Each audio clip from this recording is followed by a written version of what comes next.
Bismillahirrahmanirrahim. Qala al-muallif rahimahullah ta'ala nafa'ana bihi wa bi'ulumihi fid dharain amin.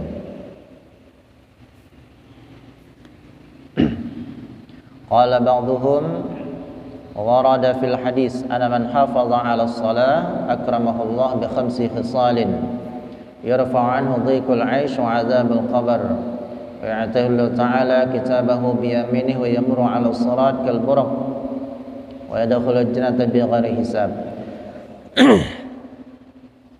Pembahasan kita pada pertemuan yang lalu di dalam hadis Nabi sallallahu alaihi wasallam yang menyebutkan bahwasanya barang siapa yang menjaga salat, barang siapa yang menjaga salat. Arti menjaga di sini maksudnya adalah ada beberapa kategori baru orang itu disebut hafiz ataupun menjaga sholat. Yang pertama adalah menjaga bacaan sholat, menjaga bacaan sholat, menjaga gerakan sholat, menjaga kekhusyuan dalam sholat, dan menjaga waktu sholat itu sendiri. 4 kategori ini harus kita penuhi untuk mendapatkan label dari Allah Subhanahu wa taala termasuk orang yang menjaga sholat. Karena kalau 4 kategori ini kita penuhi dan kita mendapatkan dari Allah Subhanahu wa taala sebagai orang yang menjaga sholatnya, maka kemuliaan-kemuliaan akan kita dapatkan.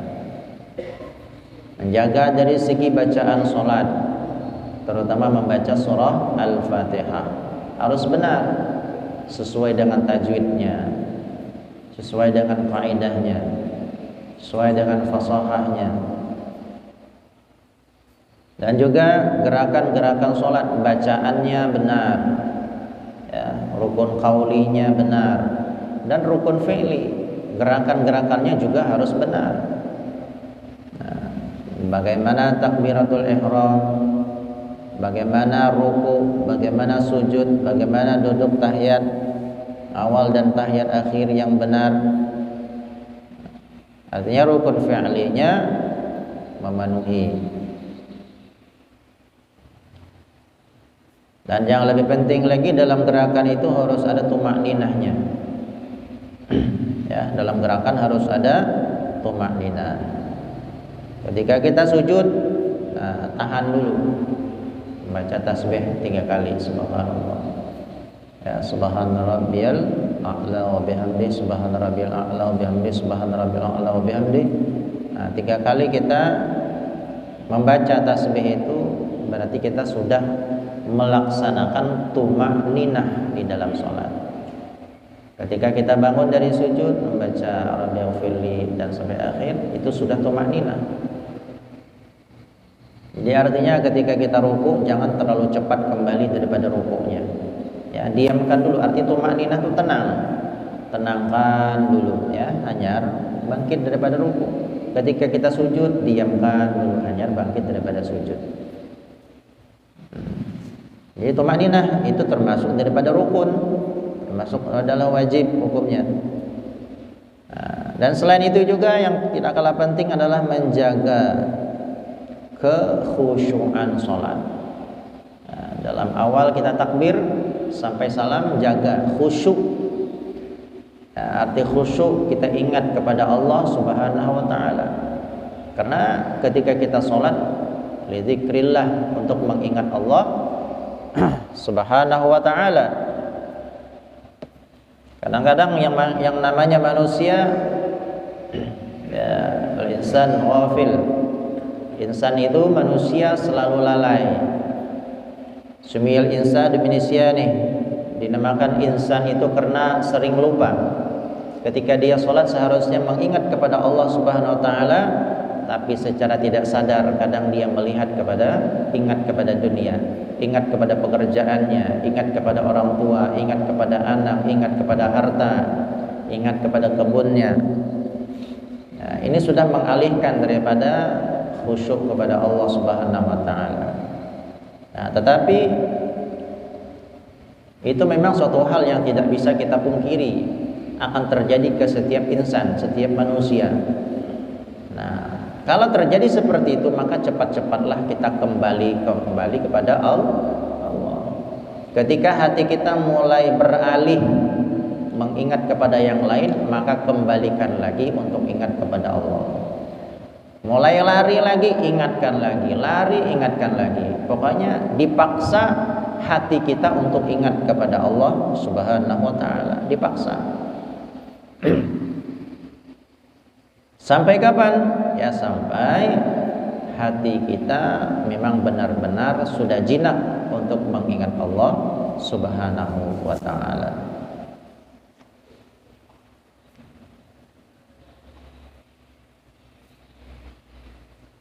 Dan juga termasuk daripada menjaga selain daripada kekhusyuan sholat, mulai takbir sampai salam ingat kepada Allah Subhanahu wa taala. Karena di dalam sholat itu yang dihitung pahala itu adalah tergantung dengan kekhusyuan kita. Semakin lama kita ingat kepada Allah, maka semakin ganal pahalanya. Kalau dalam sholat kita hanya ingat kepada Allah, misalnya hanya setengah menit aja, maka setengah menit aja diberikan pahala oleh Allah. Maksimalkan, ya, maksimalkan sholat itu ya, untuk khusyuk kepada Allah. Cara memaksimalkannya tadi, memaksakan diri untuk bisa ingat kepada Allah Subhanahu wa taala. Paksakan. Hati kita ini kadang masih liar. Nah, ketika ini liar, anak buka tangkap, belikan pulang ke kandangnya. Nah, anak buka pulang tangkap lagi. Istilahnya.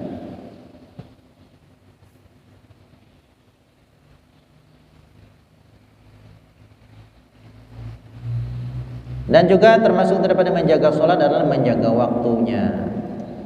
Jangan sampai kita sholat zuhur di waktu asar, sholat asar di waktu maghrib, sholat maghrib di waktu isya, sholat isya di waktu subuh, dan sholat subuh di waktu terbitnya matahari. Berarti kita sudah kadang menjaga waktu sholat. Sholat, tapi kadang menjaga waktunya. Ini disebut dengan alat tadhi'is sholat, orang yang menyia-nyiakan sholat. Karena ada satu kisah, ada seorang dua yang bersaudara, saudara laki-laki dan saudara perempuan. Suatu saat saudari perempuannya meninggal dunia, dan saudara laki-lakinya ikut mengkuburkannya, ya, ikut menanam jasadnya di kuburan. Setelah dimasukkan jasad adiknya yang perempuan tadi ke dalam kubur, kada sengaja yang laki-laki si abangnya tadi tagugur duit di dalam kuburan itu, satu kantong duit tagugur. Kada merasa, sudah naik, sudah ditimbun, di perjalanan memeriksa duitnya hilang. Baru sadar inya bahwa duitnya ini terkubur di dalam kuburan adiknya tadi ketika inya memasukkan jasad adiknya ke liang lahat. Setelah itu dia bergegas kembali ke kuburan adiknya yang perempuan tadi untuk mengambil uang itu. Digalilah kuburannya, ya, kembali digali kuburannya itu. Apa yang terjadi? Ternyata dia lihat adiknya ini baru sebentar ditinggal itu sudah dilahap oleh api, ya. Jasad adiknya ini yang perempuan sedang dibakar oleh api yang sangat panas. Maka dengan itu sang abang tadi kada jadi mengambil duit yang ada di dalam kubur tadi, ditimbun bahasa, balik ke rumah. Nah, balik ke rumah dan dia menangis, bertanya kepada ayahnya, nah, bertanya kepada ibunya, ya ummah akhbirini an ukhti wa ma kanat ta'mal. wahai ibu, kabarkan kepadaku apa yang selalu digawi oleh saudari ulun itu apa? Nyatu rancak apa selagi hidup itu apa gawiannya? Ujar mamanya tadi, kenapa engkau menanyakan itu? Ujar si abang tadi, wahai ibu, aku melihat kuburan si Ading ini yashta'il 'alaiha naran, menyala api di dalam kuburan itu. Api sedang membakar jasad sang adik. Maka disitulah fabakat, sang ibu pun menangis mendengar cerita ya si kakak tadi. Qalat ya waladi, dan ibunya berkata, wahai anakku, kanat ukhtuka tatahawan bis salati wa tuakhiru an waqtiha. Adikmu itu, saudarimu itu katuju meremehkan sholat, katuju menyepelekan sholat, dan inya katuju mengakhirkan waktu sholat. Sholatnya digawi, tetapi katuju mengakhirkan. Sudah parak waktu asar, hanya sembahyang zuhur. Sudah parak maghrib, hanya sembahyang asar. Sudah parak isya, hanya sembahyang maghrib. Nah, ini kebiasaan saudari perempuanmu itu. Maka balasan Allah Subhanahu wa taala, fawailul lil musallin, celaka orang yang selalu lalai di dalam sholatnya. Ya.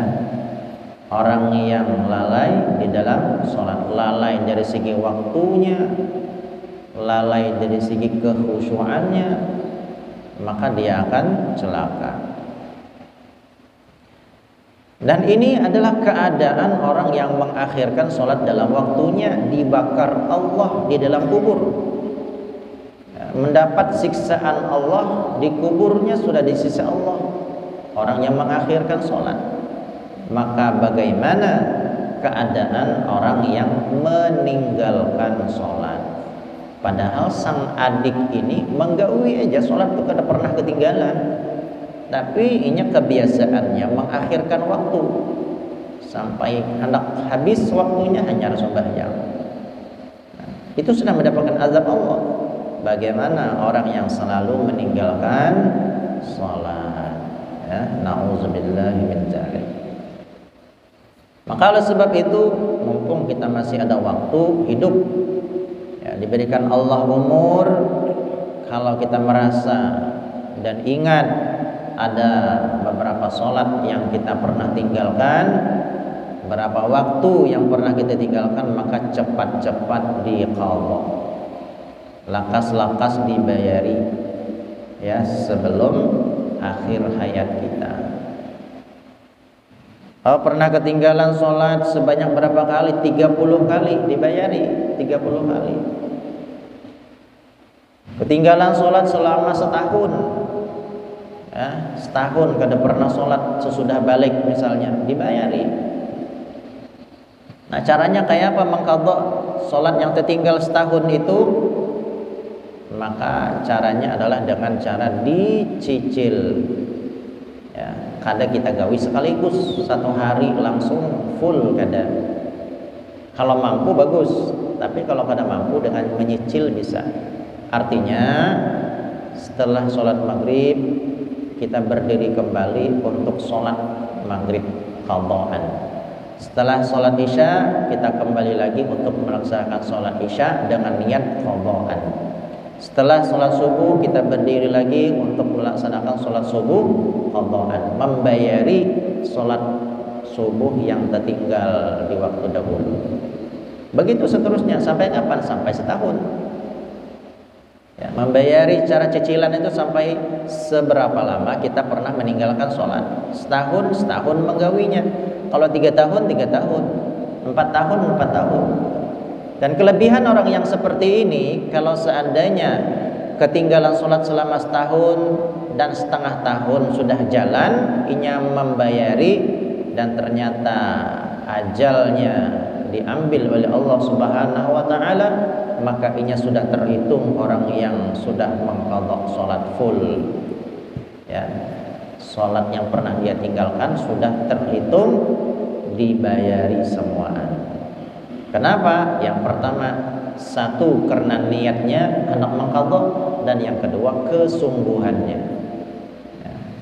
Hanya setengah tahun nih, padahal sholat yang tertinggal setahun, hanya menjalannya setengah tahun meninggal dunia, maka ini sudah terhitung orang yang mengqadha seluruh yang selama setahun tadi. Asal sungguh-sungguh benar-benar.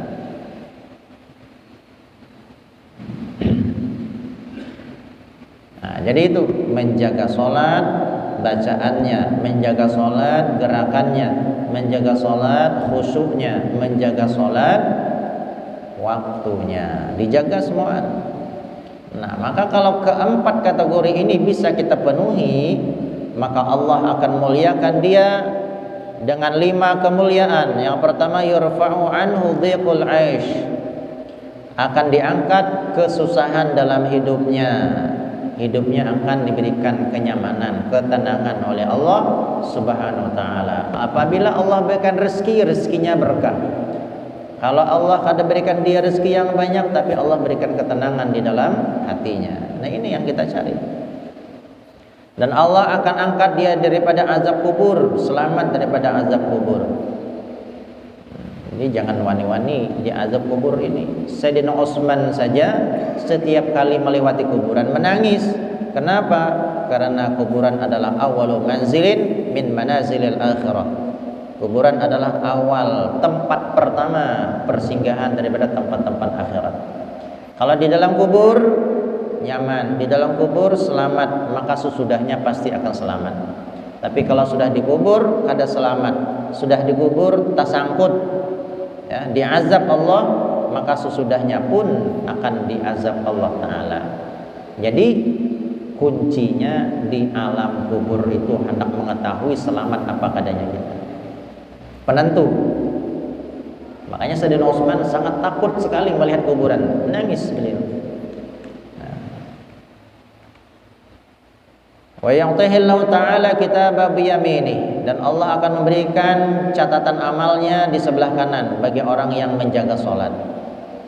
Orang yang mendapatkan kitab catatan amal dari sebelah kanan berarti bertanda baik.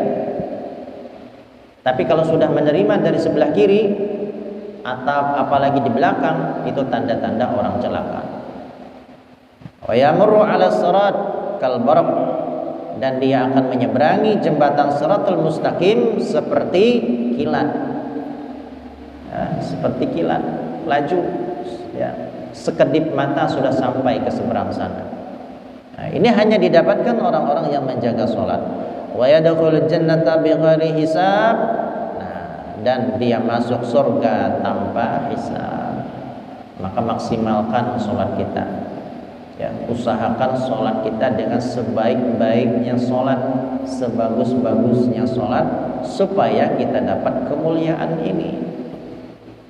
Nah, jangan sampai ketinggalan sholat, bacaannya diperbaiki, gerakannya benar, dan hatinya juga diperbaiki. Makanya di dalam sholat itu ada sholat sunnah.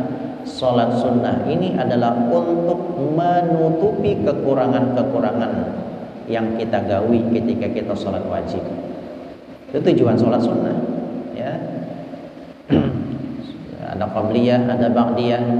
Karena ketika kita sholat wajib itu kan kadang-kadang bisa kada ingat Allah, bisa kada khusyuk, bahkan berkurang pahala kita.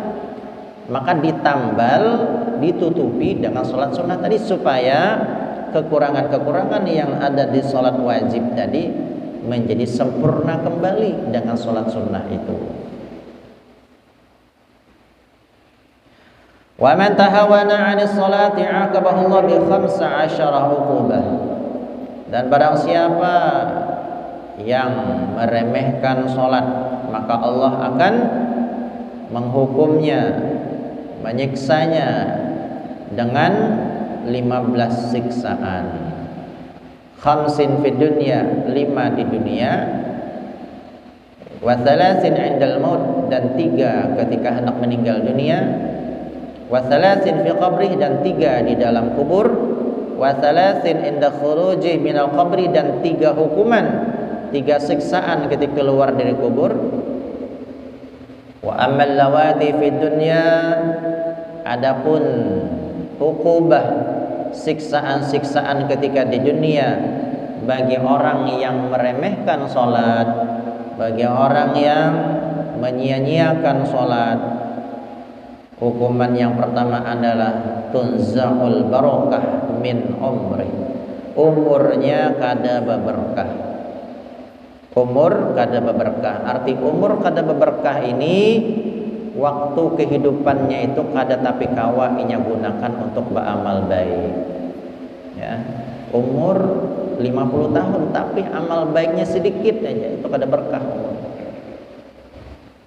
Umur yang berkah itu adalah umur yang kita diberikan kemudahan oleh Allah untuk mengisi dengan ibadah, mengisi dengan amal baik. Setiap detik, setiap menit, setiap jam itu tidak ada yang sia-sia, semuanya berisi ibadah.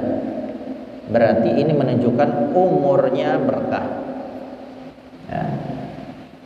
1 jam dia bisa menggunakan membaca sholawat misalnya sampai 1000 kali 1 jam. Ya. 24 jam sholawatnya misalnya 2000, zikirnya 5000, baca Qur'annya, ya, macam-macam. Artinya kalau orang lazim dia istiqomah, konsisten untuk menggawi ini, itu menunjukkan salah satu daripada keberkahan umurnya. Tapi kalau di dalam hati kita terasa malas hendak ibadah, hendak zikir kulir, hendak bersalawat malas, hendak baca Quran malas, nah itu salah satu tanda umur kita kada berberkah. Ya. Umur panjang tapi kada kawa untuk taat kepada Allah. Dan yang kedua, tumhasi mas-salihin min wajhi, orang yang ketujuh meringan-ringankan salat, menyia-nyiakan salat, akan dihapus tanda-tanda kesalehan pada wajahnya. Ya, dilihat dari muhanya tuh kada nyaman sudah. Tanda-tanda kesalehan tuh kada ada lagi. Orang yang ketujuh salat, yang ketujuh ibadah, dilihat dari muha tuh sudah lain. Ya, bercahaya. Ya, nyaman dilihat, nyaman dipandang. Tapi kalau orang yang sudah, apalagi yang ketujuh meninggalkan salat, maka Allah akan hapus cahaya daripada wajahnya, sehingga orang yang memandangnya itu kada nyaman, ya, kada nyaman dilihat. Wa tsalitsah, kullu 'amalin ya'maluhu la ya'juruhu Allahu 'alaihi.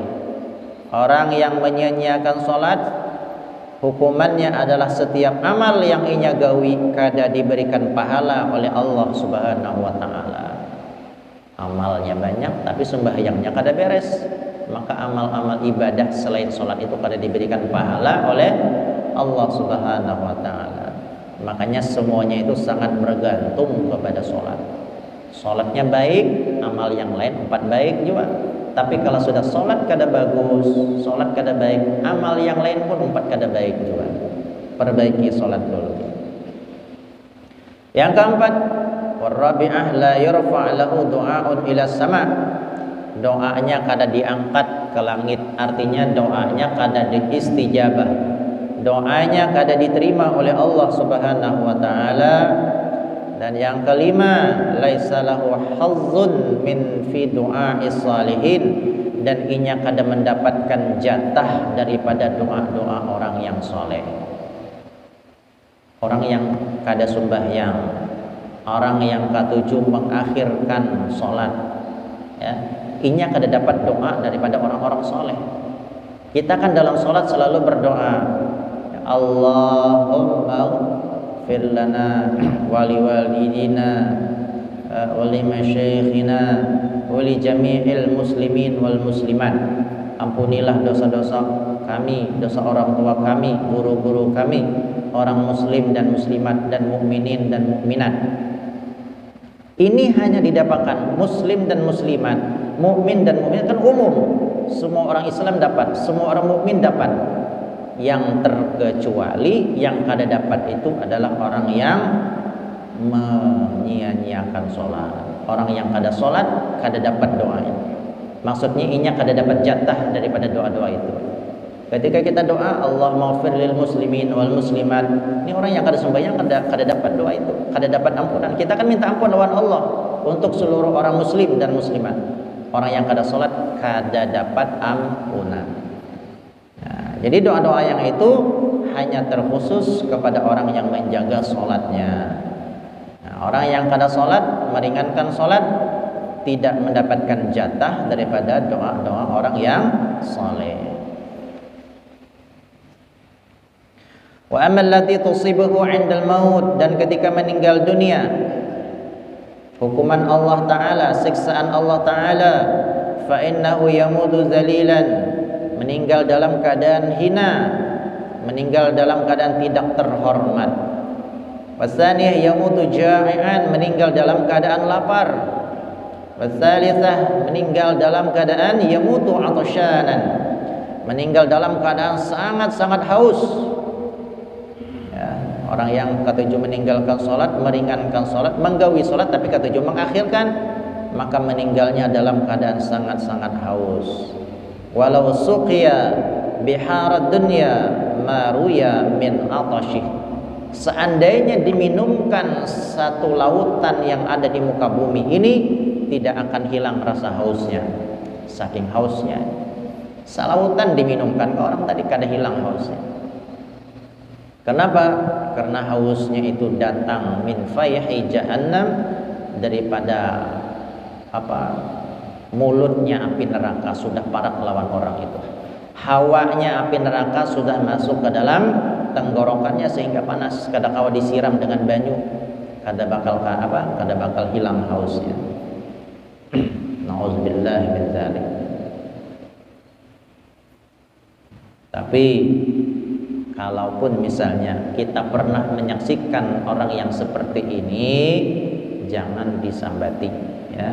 Jadikan itu sebagai pelajaran untuk diri kita dan jangan diceritakan kepada orang lain. Kalau kita bercerita, si fulan tuh hendak meninggal tuh kehausan, si fulan itu hendak meninggal kuciak-kuciak, jangan diceritakan ke orang. Karena kalau orang sudah meninggal dunia, yang harus kita ceritakan kebaikannya saja, ya. Kemungkinan secara zahir kita lihat orang itu meninggal secara hina, tapi belum tentu. Mungkin dari sebab itu Allah ampuni dosanya, kada tahu kita. Meninggal dalam keadaan husnul khatimah, kita yang menyambati rugi, ya. Jadi selalulah kita bersifat husnuzon, ya, berbaik sangka kepada siapapun, kayak apapun, kayak apakah orang itu meninggalnya, dalam keadaan apakah, husnuzon, ini dalam keadaan baik, gitu aja, maka lebih selamat hati kita, ya. Melihatnya meninggal dalam keadaan baik, mudah-mudahan dengan dalam keadaan baik itu Allah berikan ampunan. Kita melihatnya anak meninggal kuciak-kuciak, ya, tergulung-gulung, kesakitan dan sebagainya, mudah-mudahan dengan rasa sakit itu Allah ampuni dosanya, sehingga ketika dia meninggal dunia dosanya sudah dihapus oleh Allah Subhanahu wa ta'ala. Ketika kita berhusnuzon, kalau bujur dapat 2 pahala, kalau salah dapat 1 pahala. Kelebihan orang yang berbaik sangka. Tapi kalau kita sudah menyangka yang kada baik, ya, bujur dapat 1 dosa, salah dapat 2 dosa. Jadi ambil yang baik aja.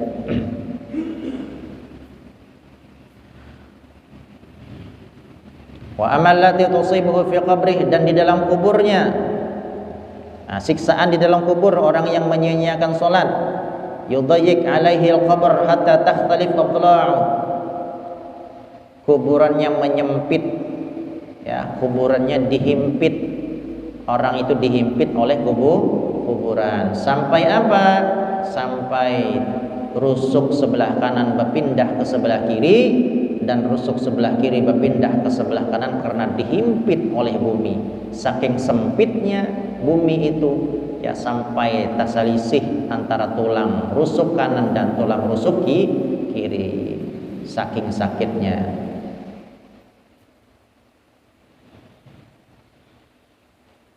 Watsaniyah, dan yang kedua, siksa di dalam kubur, yuqad alaihil qabr naran, akan dinyalakan api neraka di dalam kuburnya, fayataqallab 'alal jamar lailan wa naharan, dan berbolak-baliklah jasadnya itu di dalam api neraka selama berada di dalam kubur siang dan malam.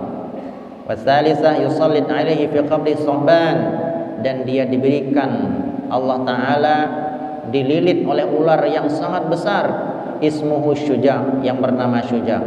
Ainahu min narin, dua mata ular tadi, ya, terbuat daripada api neraka, dan kukunya terbuat daripada besi. Wa kullu zufrin masirah yaumin, panjang kukunya ular tadi, ya, seperti perjalanan dalam satu hari. Perjalanan sehari kita berjalan sehari, kayak itu panjang kuku ular tadi yang terbuat dari besi. Yukallimul mayyit, dan inya berbicara kepada si mayit, ana syuja', namaku adalah syuja'.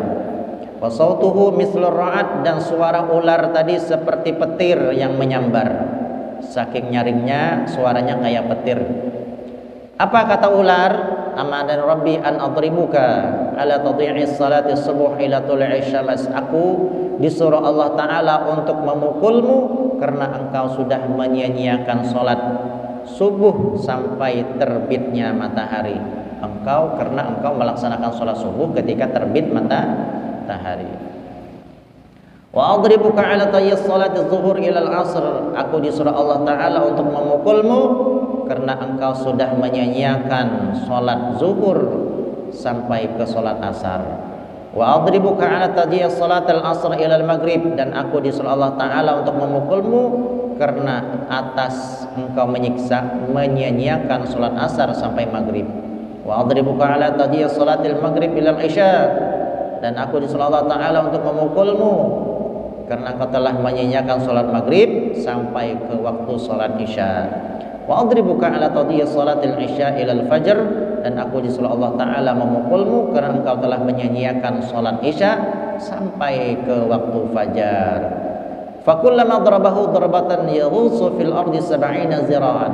Setiap kali pukulan, maka si mayit jasadnya akan masuk ke dalam tanah sedalam 70 hasta. Sekali pukul masuk ke dalam tanah 70 hasta. Fala yazalu fil qabri mu'azzaban, maka senantiasa di dalam kubur ini selalu diazab oleh Allah Ta'ala, terus mendapatkan azab sampai hari kiamat, dipukul terus oleh si ular tadi.